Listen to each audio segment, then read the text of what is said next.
UFC 294, Islam Makhachev versus Alexander Volkanovski 2. I was originally excited for the original co-main and main of this card, but unfortunately, Alexander Oliveira, he got cut across the forehead, making him have to pull out, and Alexander Volkanovski had to step in on short notice to fight Islam Makhachev. The same goes for Hamzat Chimaev versus Kamaru Usman. It was originally supposed to be Pablo Costa versus Hamza Chimaev, but unfortunately, not Hamza Chimaev, Pablo Costa pulled out due to a staph/MRSA infection. Nasty, nasty shit. Let's start off this card strong, though. Bruno Silva versus Sharaputin Magomedov. Sharaputin Magomedov versus Bruno Silva. Bruno Silva is a UFC veteran. He's been around for a long time. He's fought many, many people. He's like kind of like the OG Sean Strickland in a kind of way. If you go look at his record, you can see just how he really takes on anyone. But you can just see how long this dude's been fighting. He's been fighting since 2010 and has a record of what 20, 23 and 9, which is a pretty good record. Remember his opponent, Sharaputin Magomedov. He's fighting on short notice though. Normally you wouldn't. Normally you wouldn't pick a fighter who's fighting on their debut to win against a fighter who's been fighting for a very long time, especially a UFC veteran in Bruno Silva. But Chao Putin Magomedov, Magomedov, I think he's going to get this one done. I think he's going to finish him in a round two KO. And I know what you're thinking. Bruno Silva fought Alex Pereira and brought him to a fucking decision. So how the fuck is Al Sarah Putin gonna finish this guy? I think that Bruno Silva's chin isn't the same since his fight with Alex Pereira, and I think the younger, stronger, first really taste of fame, Shaputin Magomedov, I think he's going to get this one done. I've scrolled through and I've seen all of his videos. I've seen his fights and his heavy kickboxing style. He's very agile. He throws a lot of good strikes, a lot of good jabs. He mixes it up, much like Alex Pereira, but he's a little smaller than Alex, well, a lot smaller than Alex Pereira. And Shaputin, he has his own controversy coming into the UFC. He he assaulted a couple, and I think it was in Dagestan, a Dagestani mall, for having a public display of affection. Real bad guy type shit. Like sucker punched him and everything. And later on, right before his debut, he went to a grappling event with a Polish guy and got heel hooked and almost started a fight afterwards. Real shameful stuff, but the odds maker have him a moderate favor, negative 300, as Bruno Silva a moderate underdog, and for good reason. I really think the younger, stronger fighter who's taken less damage over the course of his career is going to get it over the older fighter who's more experienced. Bruno he's about to be turning 35, while Shaq Putin's going to be turning 30 soon. I think if anyone has time to improve, it would be Magomedov Sharaputin. Moving up in the card, Jen Frey versus Victoria Dondikova.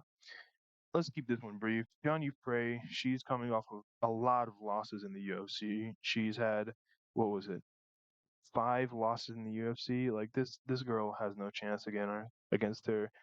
Victoria Dudkova, she doesn't have as many matches, but she's she's been around the block. She's looked impressive in majority of her fights. She's a finisher. She only has one decision on her record. I don't think Ginny Frey is gonna get this girl done. And like all women's fight, this is always gonna go to a decision. Even with Victoria, I still think she's gonna go to a decision. That's my go-to with women fighters. I don't. A lot of them lack finish ability. Now for our next fight. Speaking of finishing ability, Nathan Wood versus Mohammed Navov. Personally, I'm kind of a little bit of a fan of Nathan Wood. I see him as he's an exciting fighter. I don't think he's going to become champ. He still has about 5 more years of his prime. He could. I just don't see him becoming champ. Same goes with Mohammed Navov. You know, I think for a guy like Nathan Wood to beat Nathan Wood, you have to be able to mix it up. very well, and I don't think Muhammad is going to. You see in Tapology, most people think that what's going to finish him, and I believe so too. It doesn't fill me with confidence that Nathan Wood brought what's his name Philly to a decision, but he looked good in that fight, and I'll take him. I'll take him again. Up in the card, Mike Bredin versus Ashula Jubilee. I haven't been able to watch a whole lot of Jubilees, but from what I've seen of the Contender Series and him entering the UFC, he is an exciting prospect. I don't think he's going to become champion, you know, but it's a lightweight division. There's a lot of hard people in this place. There's a lot of stars. There's a lot of old fighters. There's a lot of legends. I think he can do well versus his opponent Mike Bren. Mike Bren he's coming with 6 losses. Jubilee's still undefeated this time. He's Indian, which is a big thing. The UFC's been wanting to break into that market. I just, I really think this comes down to one, experience, and two, age. Like 9 out of 10, the younger fighter beats the older fighter, especially ones that are not coming off of debuts. And Sure Dog agrees with me. Not Sure Dog. Tapology agrees with me. Most people think Jubilee is going to get the finish. I don't know about Jubilee. Like, I like him. I think his striking's impressive. I like the way how fast he is. I like the way he moves around the cage. But he still has openings, but he has more than enough time to fix him. He's only 28, about to turn 29. Moving up in the card, Abu Abzaltar versus Cedric Dumas. This is a hard pick for me because on one hand, Abu Abzaltar, he is dangerous. He's very dangerous. He has that finishing potential. He's strong. He has that power. He can knock your lights out. But on this side of the fence, the Azaitar are pieces of shit, and I don't like them in MMA. So if anybody, if I had to go for like morally, who do I want to win? It would be Domas. And if we're really seeing how they are, the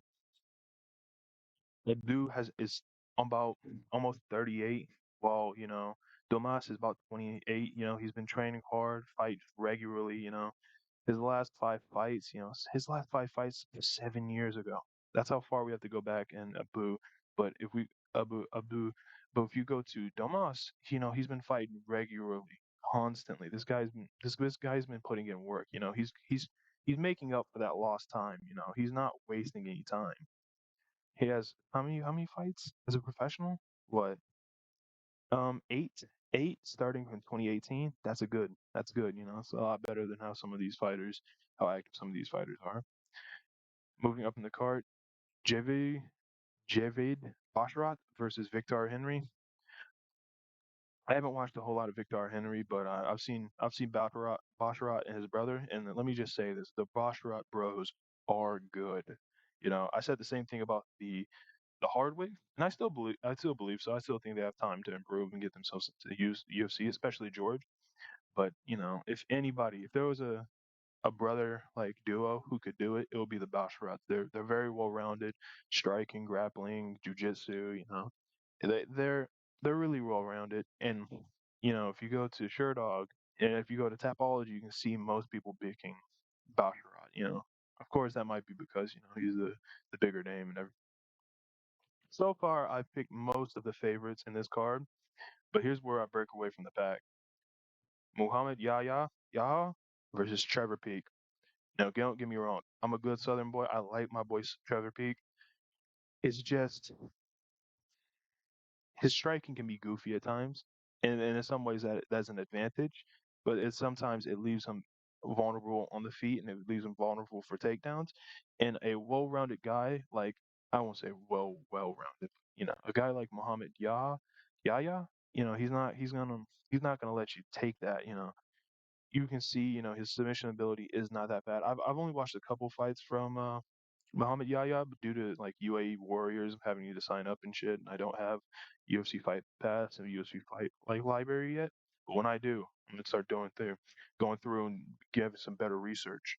But Trevor Peek was actually surprisingly easy to research, and something I've noticed in all of his fights is he hits hard. He throws, it doesn't look like he's throwing 100%, but it just sounds like he is. Every strike you can hear it. It makes a a meaty like hit sound, like a deep penetration, not like one of these slapping blows, like like a real hit, you know. And most people think that our boy Trevor Peake's gonna get it done, but and don't get me wrong, Trevor Peake throws like his knockout. I don't think he's. I think he's finished almost every one of his fights in a knock. He has every fight he's ever won. He's always finished in a knockout. And if you see the way he fights, like he throws so hard, bro. Just the way it sounds when it lands, it's devastating, really. But I think he's going to leave himself too open on the feet. And I think Muhammad Yahya is going to use his well-roundedness to maybe not push in directly into the firing line and striking with him, but I think he's going to strike enough to get Trevor Peake to focus on his striking and not realize he's shooting for a takedown. And once Muhammad Yahya gets him down, I don't think Trevor Peake's going to be getting back up. I think he's either going to go for ground and pound or a submission. So I have Muhammad Yahya by third round TKO. Moving up in the card, Tim Elliott versus Mohamed Nokayev.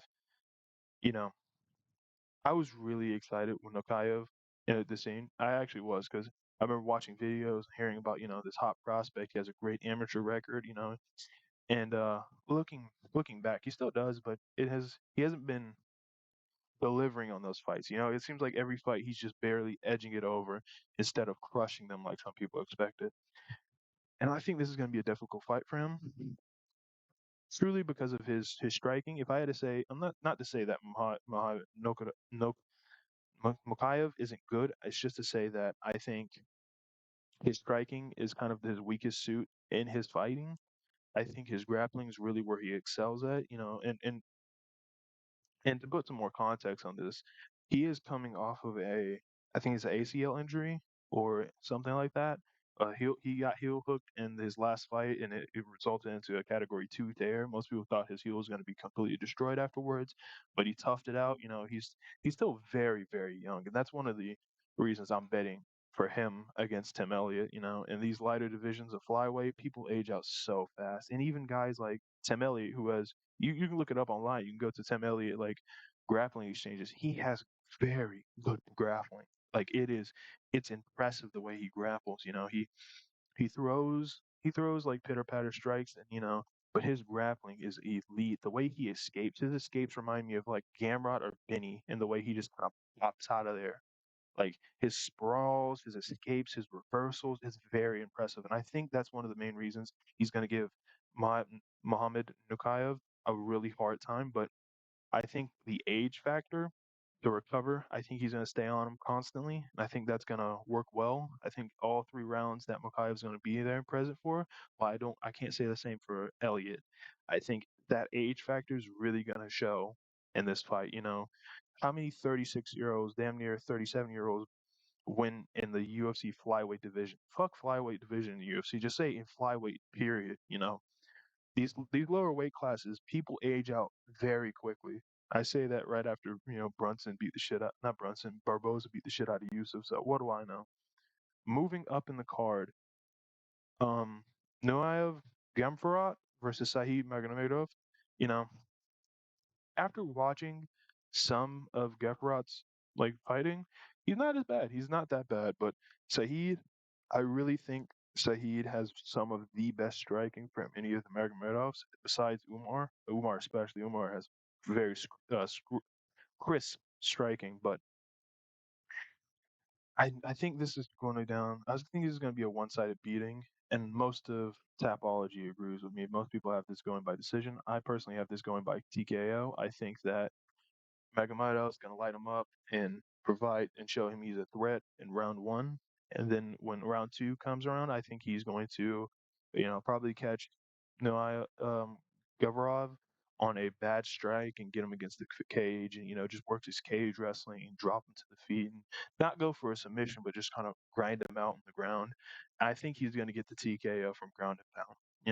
I don't see Gurayev putting up that much of a fight. Not to say that Saeed's not invincible. No, he's had some wars. He's had some close fights. He's lost. He's not undefeated. But I believe in Saeed to get this one done. Ikram Ikram Aliskov versus Warrels Alves. I don't think I like Ikram. I like the whole storyline between him and Hamzat. I like the original fight that was planned before this, though. I think it was going to be Ikram versus who was it again? My memory is starting to go on me. It was Ikram versus Nazardine Amavov. You know, Nazardine looking better by the day, really. His last fight with Curtis, you know, he clearly improved from his Strickland fight, which aged well now that Strickland's the champion. So I really think you have to look back and say, oh, was Sean coming out of short notice, you know, off the couch from Christmas, beating a Mavov of humiliation? No. Now looking back on it, it aged pretty well. You was able to go pound for pound for not pound for pound, but round for round with the champion of the middleweight division on short notice, which isn't a good look, but it shows you where you are in the rankings. Anyways, Ikram versus Walrez. Ikram, I'm not completely sold on him. He beat a washed, damaged. Um, how many? Four of his recent losses have come from KO. I think that Phil Hawes's chin is gone. I think that Ikram just has the skill to put him out of there, and I don't think he should be ranked where he is in the division currently. But Walvery, whatever his name is, this guy, like he brings it to you. He fights anybody. You know, just look at this, Jack Della Manameda. Like that's some real balls to be fighting these people. You know, James Krause, the Snake, Randy Brown. I think he really stepped up on short. I think he stepped up on short notice to save the card, and I'm happy with it, and I think I commend him for it. But I think on short notice versus a motivated Ikram who, you know, who's seeing his former opponent, Hamzat, possibly get a title against Sean Strickland. I think that's just going to motivate him more. I think that Ikram, who's been in the training camp this entire time, training for, you know, who's he training for? I just completely forgot again. Nazardine, I think he's going to come in better trained and better conditioned than Wolveriales on short notice. Now, going up into the card, Johnny Walker versus Magomed Ankalaev. There's a lot of things to be said about this one. Nazardine, I think he's going to come in better trained and better conditioned than Wolveriales on short notice. Now, going up into the card, Johnny Walker versus Magomed Ankalaev. There's a lot of things to be said about this one. And you can see opinions are split. You know, some people think people are getting they're favoring Ankalaev. They're favoring. Some people are still thinking that Walker, you know, he's looked like a new man in his last couple fights. His fight against Ulan Kutulabe, he looked good. You know, he showed off some of his submission skills. His fight against Paul Craig, you know, I Paul Craig has aged better than I would like to say. His striking has improved since that fight, but if you go back and look at that fight, it's just a 6'6", you know, a giant athletic man like Johnny Walker. He should have crushed him. You know, I don't think that was contrary to what people think was going to happen. If you have any type of striking skills and any type of like takedown skills, I think you should be able to defeat Paul Craig. You know, and Anthony Smith is over the hill. You know, I could have told you blindfolded that Anthony Smith was going to lose that fight to Johnny Walker. Despite Johnny Walker looking good in his fights, you know, he still has one giant problem area, which is his chin, his conditioning. You know, we've seen him get knocked out many times. I think majority of his losses come from knockout. And if you go back in his record, you can just see it. Out of what, 7 losses? Out of 7 losses, 4 of them, so about 56% of all of his losses come from KO. And I think a guy as well-rounded as Mahan Ankalaev, you just can't have that type of vulnerability. You know, I know especially some people say Dagestani dick riders would say, you know, before the Yan fight, they would say, oh, you know, Ankalaev's his kickboxing, you know, it's good as anybody's in the division, as well as his wrestling defense. And you know that's kind of true. But Yan showed him that he had a vulnerability, and he leg kicked him half to death, left him crying, you know, like limping out of the ring. I don't think that's going to be the case again with Johnny Walker. Not to say that Johnny Walker is not going to put on the pace or stay at range where he won't less likely to get chinned. I just think that you can't octagon with somebody like Ankalaev and have a blaring, obvious like issue. I think he's just gonna grind you out no matter what. If it's not a TKO or a KO, it's gonna be a submission. If it's not a submission, it's gonna be a dominant decision. He's gonna hold you against the cage and just put that 5 round cardio on you. And no matter what, I just don't see Johnny Walker getting this done. He's a freak athlete, 6'6", explosive, strong, powerful. But when you have a chin like his, and you have some blaring weakness, I really think the more well-rounded fighter is going to be the fighter to win. Moving up in the card, Hamzat Chimaev versus Kamaru Usman. We've heard a lot of rumbles about Hamzat. What's he doing? Is he gonna stay at 185? Gonna stay at 175? Why doesn't he fight after the Holland fight? The whole event surrounding the Holland fight and the Nick Diaz fight falling out. Whether he's going to continue fighting in both divisions, going to take time out to fight in one division, but I think the UFC has pushed him to fight at 185, and his original bout was going to be between him and Pablo Costa, which was interesting. Hamzat is known for being one of the strongest fighters at 185, 175, and you put him against a literal bodybuilder base that is Pablo Costa, and it makes you start thinking, you know, can Hamzat ragdoll Pablo Costa like he did, you know, the Leech or Holland or whatever? And that was a very interesting matchup, and I'm very sad for what happened, but thankfully, Kamaru Usman stepped up on short notice, like 12 days notice, and took the fight against him and Hamzat. You know, Let me just say it is how it is. 9 out of 10, the younger fighter wins against the older fighter. Majority of the time, most of the time, right? Not to say there are nuance to it, but most of the time. And then when you start adding up the situation, you start thinking about, okay, Hamzat's he's been in a, training camp ever since. He's been looking for a fight. He's been preparing for a strong opponent that he might not be able to out wrestle. And now you replace him with a older opponent whose knees are starting to go, who's on short notice. That weight cut's starting to get harder. Not to say it won't be easier because he's up at 185, but also Hamzat's been building his body up to be a real 185. You can see it in the the show off, and I really just don't see how Kamaru Usman's going to beat him on short notice. I see how he has one of the best takedown defense in the welterweight division. He's very powerful. His jab is very strong. And I think it's gonna be a lot of problems for Chimaev. Chimaev got dropped by Burns, and Burns got KO'd by Kamaru. So it's starting to do some MMA math to see how this goes. But I really think that the younger, more explosive fighter in Hamzat, he has power and that wrestling.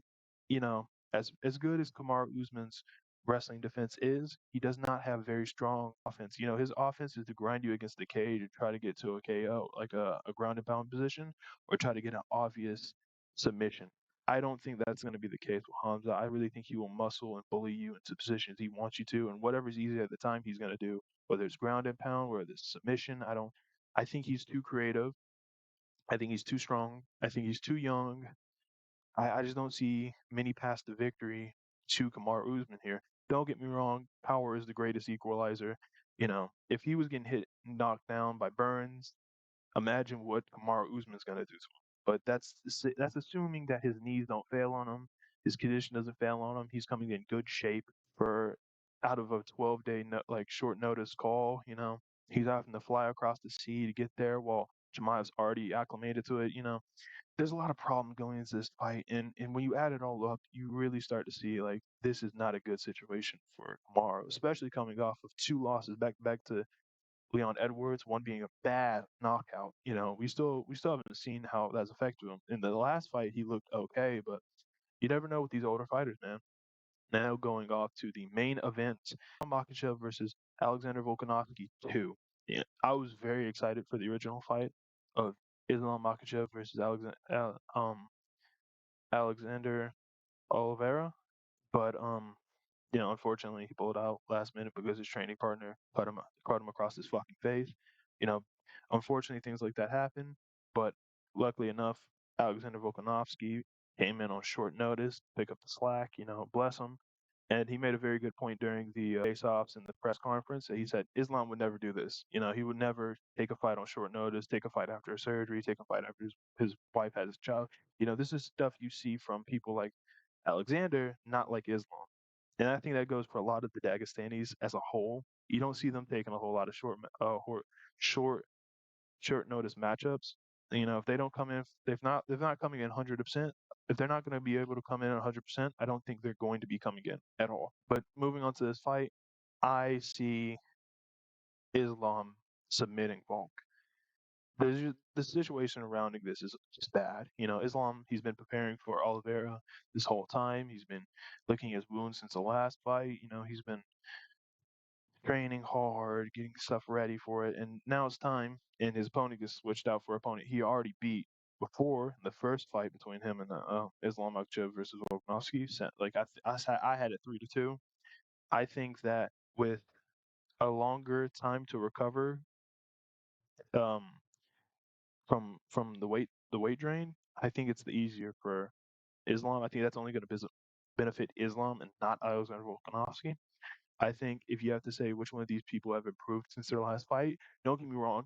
Alexander looked amazing in the Yar Rodriguez fight. You know, he took a very dangerous opponent that many people thought that he would be able to get a head kick KO'd against. You know, Yar, but he didn't. You know, he provided a good fight. He showed his grappling. He showed his skills. You know, that finishing sequence of the last fight between him and Yar Rodriguez, he really showed you how great he is. But I think the situation surrounding this fight, I just don't think this is a fight that Alexander wins. He lost the first fight with home field advantage in his backyard with, you know, the rule set of the recovery rule set for the weight cut to his advantage. You know, if anybody's going to benefit from a longer recovery time, it's going to be Islam, not Alexander. I think the whole scenario surrounding it, you know, Alexander he fights often, which is good, but he's getting older, especially in the division of featherweight. You know, older people don't typically win in featherweight. You know, it's rare to have somebody going 36 and over to win at featherweight. It's just hard as it gets harder and harder. You know, I would say that Alexander's leaving his prime while Makhachev is entering his prime. You know, he has the recovery on his side. He has the age on his side. He has the culture on his side. You know, all these Emirates and oil barons. You know, they're going to be wanting pictures of Islam, and you know that's their boy and everything. And I really don't think that Alexander's going to be able to get it done, especially coming off of a surgery. I think he had hand surgery not that too long ago, and just before that, his wife gave birth to I think his third or second daughter. You know, I don't think that Alexander's was ready for this fight. You know, bless him for taking it on short notice. It shows you what type of man he is. It shows you what his mental is. You know how confident he is. But I don't think he's going to be able to get it done. He just recently turned 35. His wife recently gave birth. He's coming off of he's coming off of a hand surgery. It really it goes to wonder how is he doing. You know, he had 12 days to prepare for this fight. You know, you have to just go over there in like a week to get acclimated to the drop. Alexander being able to acclimate fast enough, I don't see him able to keep up with with Islam, who's coming into his prime. I just really don't see this going well for our boy Alexander Volkanovski, and I would love to see it. I would love to see a person like Alexander Volkanovski get it. You know, a type of guy to take a match up on 12 days' notice, but I just don't think it's in the cards for him. I think that Makhachev is going to give a competitive fight before he finally, you know, I think he's going to give him a competitive kickboxing fight with a couple added takedowns. I think that Alexander's going to be able to stop him for the first round, but as it progresses, I think that Islam's going to start really ranging him in and start getting his shots to land on target. And he's going to start landing them heavier and heavier and heavier until eventually that Alexander is too focused on the hands of Islam, and Islam's going to shoot for a takedown. And I think he's going to get it. I think he's going to get him against the fence, and I think he's gonna go for that rear naked choke he tried last time in the fight. It's just that this time that Alexander Volkanovski won't be conditioned. He won't be trained enough to defend it, and I see that Makhachev getting the submission. That's my prediction for 294. I will be having a follow up after this card and see how well I did. If you like what you see, please subscribe. I have a Twitter. I will be linking it shortly, and I'll see you boys out. Y'all have a good one.